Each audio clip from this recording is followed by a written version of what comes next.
Hi friend, அஸ்ஸலாமு அலைக்கும். வழமை போல் இன்றைக்கி மதியம் சாப்பாடு வாங்க பார்க்கலாம். இன்றைக்கி பெரிய வீடியோ நான் போடுறேன்.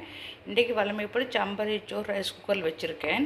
இவங்களுக்கு சாப்பிட்றதுக்கு தக்காளி, கேரட்டு, எலுமிச்சைப்பழம், உள்ளி, பச்சை மிளகாய் வெட்டி வச்சுருக்கேன். இங்கெல்லாம் நல்லா சூப்பராக காரசாரமாக நல்ல டேஸ்டியான அருமையான அடிப்பொடியான அட்டகாசமான வேறு லெவல் இந்த மீன் தொக்கு செஞ்சு வச்சுருக்கேன். சரியா, இந்த மீன் தொக்கு சோறு மற்ற பான் புட்டு எல்லாத்துமே தொட்டு சாப்பிட அவ்வளோ டேஸ்ட்டாக இருக்கும். நல்ல செம்மையாக செஞ்சு வச்சுருக்கு. இங்கே உருளைக்கிழங்கு வறுவல், இங்கே கேபேஜி கூட்டு, கேரட்டு போட்டு கூட்டு வச்சுருக்கேன்.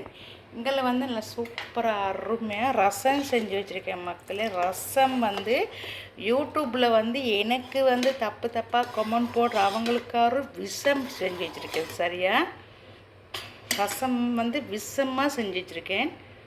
சரியா, இங்கே ரெட் ரைஸு. இவ்வளோ தான் நம்ம வீட்டு மதியம் சாப்பாடு. சரியா, நீங்களும் எனக்கு எவ்வளோ தான் கமெண்ட் தப்பாக எடுத்து போட்டாலும் நான் ஒன்றுக்குமே பயந்து போக மாட்டேன். என்னன்னு சொன்னால் பல பிரச்சனைகளை இந்த தாங்க முடியாத விஷயங்கள்லாம் நான் தாண்டி வந்தவள்.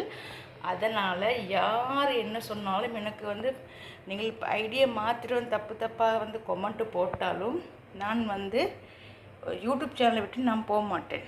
சரியா, என்னன்னு சொன்னால் என்ன மனசாட்சிக்கு நேர்மையாக நடந்திருக்கும் போது நான் நீங்கள் போடுற கொமெண்ட்டுக்கெல்லாம் நான் பயந்து போகிறவள் கிடையாது. ஓகே, உங்களுக்கெல்லாம் என்னுடைய வீடியோ பிடிச்சா மறக்காமல் சப்ஸ்கிரைப் பண்ணுங்கள், லைக் பண்ணுங்கள், வியூவர்ஸ் கொஞ்சம் சப்போர்ட் பண்ணுங்கள். இன்னொரு வீட்டில் சந்திக்கும் வரை விடை பெறுகிறேன். டாட்டா பாய்.